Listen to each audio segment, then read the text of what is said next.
नमस्कार, स्वागत है आपका स्वदेश वाणी में। मेरा नाम है श्रेयस शुक्ला और आप देख रहे हैं शुक्ला जी की न्यूज। इस वीडियो को अंतिम तक जरूर देखें, तीनों पहलुओं पर नजर डालिए। ये खास आपके लिए रिपोर्ट है। आज मैं फिर आपके सामने हूं कुछ नए तथ्यों के साथ।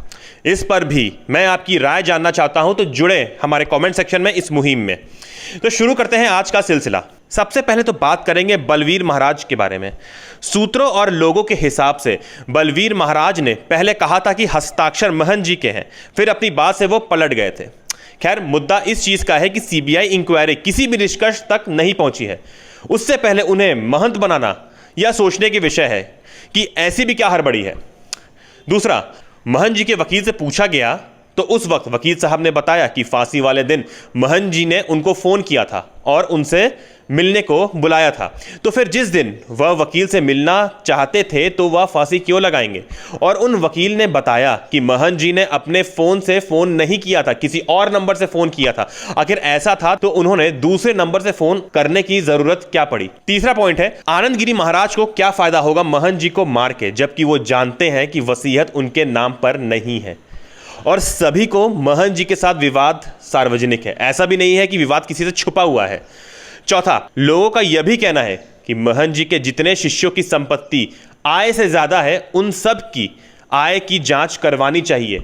वजह जानना चाहिए कि इसके पीछे क्या राज है कि वो करोड़ों की संपत्ति के अचानक से मालिक बन गए।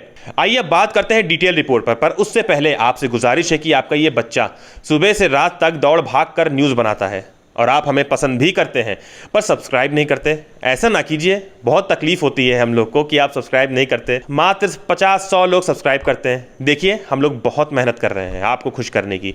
अरे इतने में तो भगवान भी वरदान देने के लिए ज़मीन पर आ जाते हैं, तो वरदान ही समझकर हम लोग को सब्सक्राइब कर दीजिए। तो आपसे निवेदन है कि कम से कम आज 2000 लोग तो सब्सक्राइब कीजिए, ताकि इससे हमें हौसला मिलता है। अब आइए आगे चलते हैं और डालते हैं पहले पहलू पर नजर। महंत नरेंद्र गिरी जी की वसीयत के अनुसार बलबीर गिरी जी को 5 अक्टूबर को उनका उत्तराधिकारी बनाया जाएगा। इस तरह से वो मठ, बागंबरी गद्दी के महंत और बड़े हनुमान मंदिर के प्रमुख आचार्य के पद पर स्थापित हो जाएंगे। लेकिन महंत गिरी जी की वसीयत को लेकर निरंजनी अखाड़े में संत एक मत नहीं है। वसीयत में बलबीर के अलावा जिन अन्य लोगों को मठ की जिम्मेदारी पर बनाए रखने के लिए कहा गया है वे संत नहीं है। इसके लिए अखाड़े में काफी ज्यादा नाराजगी है।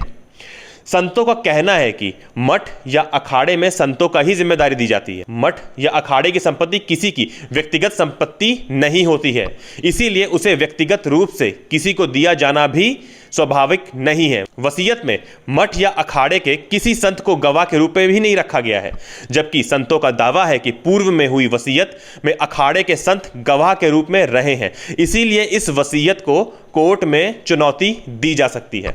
अब दूसरे पहलू पर नजर डालते हैं। अखिल भारतीय अखाड़ा परिषद के सचिव महंत हरिगिरी जी ने कहा कि अखाड़ा परिषद अपने स्तर पर इस मामले की जांच कराने की तैयारी में है।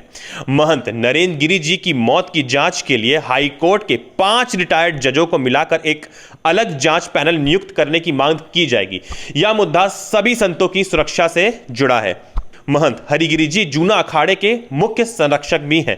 वह घटना के बाद से ही इसे आत्महत्या मारने को राजी नहीं है। उन्होंने कहा कि सीबीआई जांच का नतीजा चाहे जो भी हो, वे यह मानने को तैयार ही नहीं है कि महंत नरेंद्र गिरी जी आत्महत्या कर सकते हैं।